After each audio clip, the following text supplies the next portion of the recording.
Hello, good morning po sa mga makakapanood nito at sa mga makakapanood pa nitong aking video. So, kaya po ako nag-video is gusto ko po magpakilala sa inyo at gusto ko rin po mag-vlog dahil tambay naman po ako at walang work sa ngayon po.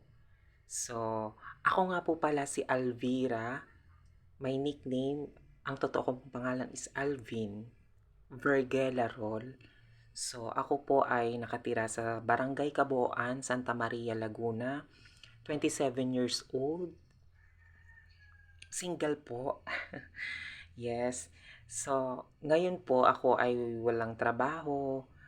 Um, siguro po isang buwan at kalahati na rin po. Mahigit yan. Ganyan po walang trabaho. So, nakaka-boring po sa bahay. Opo, siyempre po kahit nasa bahay po tinutulungan ko naman ang aking mother kahit papaano dito sa gawaing bahay. Yes po, ayan. At dahil pagkakataon ko po itong mag-video, um, i-share ko po sa inyo aking tungkol po sa akin. Ako po kasi ay ako po kasi ay may sakit na epilepsy. Um, Matagal na rin po ito ako may sakit na epilepsy since I was elementary. Sabi daw nila nung elementary nanunulang daw po ako mga punso-punso, ganun po. Nung elementary, lagi po akong inaano, yung dinadala sa albularyo. Tapos, nung high school po, third year, ako po ay una ko pong mm, kumbaga nangisay po ako nung unang-una ko pong sakit na epilepsy. Epilepsy po is yung nangingisay po. Yan, hanggang ngayon po, meron po akong sakit na epilepsy. So,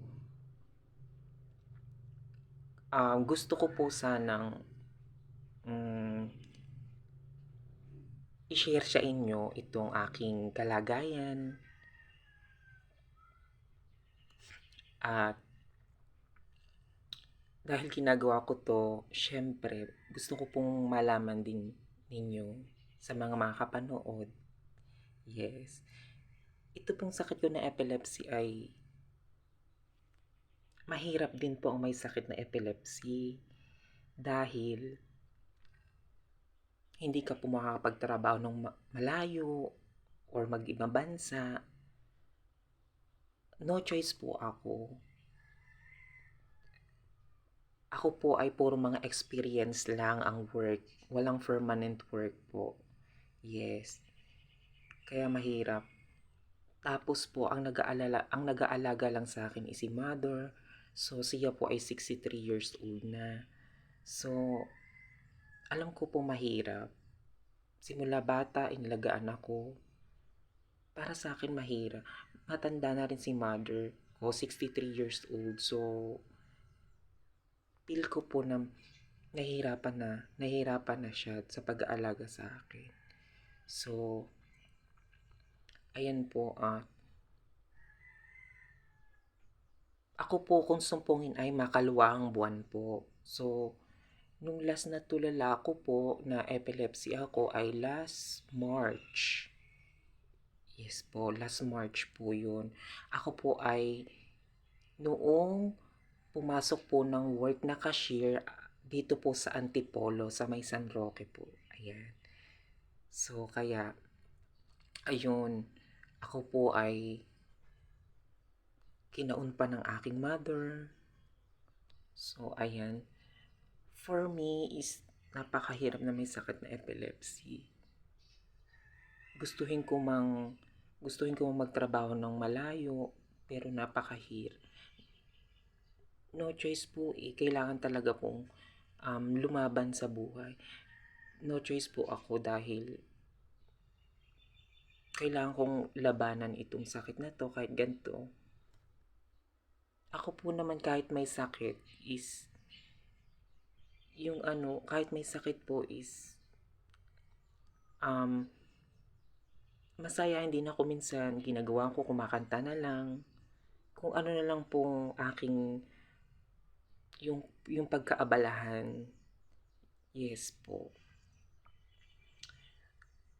So, ayan. So, si mother ko naman is nag-iisa na lang siya. So, ang aking father po ay he passed away last 3 years ago na po. Yes. Nag-iisa na lang siya. So, kailangan kong, syempre, mga iba kong kapatid may asawa na rin. Ako na lang po ang single, kaya ako ang dapat nga po ako yung natulong sa kanya sa nagtatrabaho at natulong sa kanya sa mga sa bahay, sa sa mga bayarin po. Yan. So, gustong gusto ko pong magtrabaho, kaso gawa nga po ng aking sakit na epilepsy. Yes po. At sana kung sino naman po ang may mabuting kalooban dyan, hindi ko naman po kayo pinipilit na tumulong, at sana mapanood niyo po itong aking video na to. At hanggang dito na lang po. Maraming salamat po, at sana mapanood niyo po ang aking video na ito. Thank you po. Bye.